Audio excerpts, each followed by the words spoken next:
Well, this is my first time at the Motown Museum. Certainly will not be the last because I am so thrilled by all of the history and all of the amazing people that stepped foot in this very room. I've got a very important person here. This is the CEO and chairman of the Motown Museum. You guys were closed for a couple months. You're going through this expansion project, reopening today to the public. How exciting. It's super exciting. I mean, this is what we do. So if you ask my team, we've been waiting for this moment to welcome the community back into this space. So it's very, very exciting for us. Talk to me a little bit more about this expansion project. I know you already finished phase 1, phase 2, and now we're moving into phase 3. We're moving into the final phase of expansion. So the expansion will literally create a campus that celebrates the great legacy of Motown all around this special little space that we're standing, which is in Studio A at Hitsville, USA. What about this new plaza outside? How fun in the summer. That is going to be perfect. So that's when you've got to come back. And I will. Because on August 8th, we opened phases 1 and 2. Okay. Hitsville Next, which is really like our little academy on the campus. It's a creative hub for our emerging artists, emerging entrepreneurs, and then there's that magical plaza. And the plaza is just a beautiful space. Sit on the park benches, listen to Motown music. People dance, they sing, and it's just a wonderful way to activate the community. And that's really what Detroit is all about. I love that. Talk to me about the draw. What brings people here? If somebody's watching this segment and they're thinking to themselves, man, I've never been there, but why should they come here?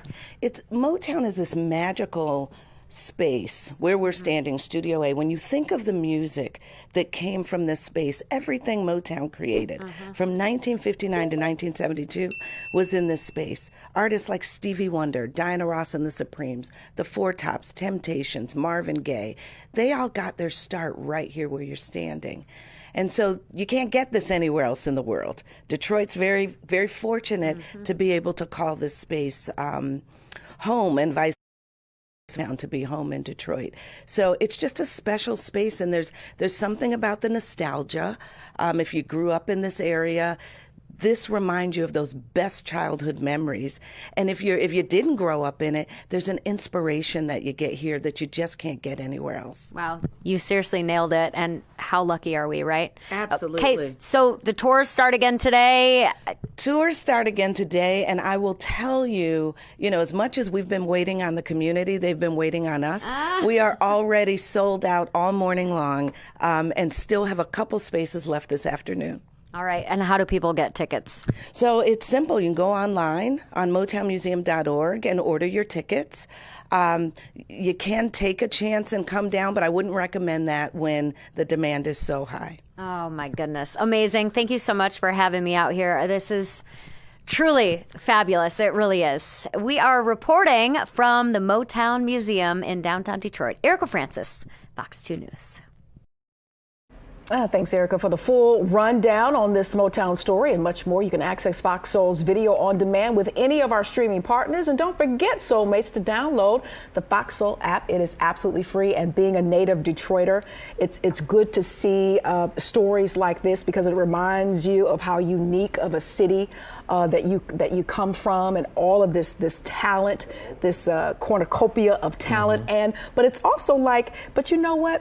The Motown folks grew up with my parents. I went to school with Motown kids, so it's also I'm a part of that story too. Well, I'm just pleased to be here in Detroit at a time where they are getting ready to reveal sort of the next iteration of the Motown Museum. I'm gonna be there to check it out. But road trip. I know. But if you're from here, you know somebody who knows somebody. You might even be related to a Motown artist. So it's just a great feeling to see the worldwide impact and how important Detroit is when you talk about the landscape of black music. That's right. There would be no music without it.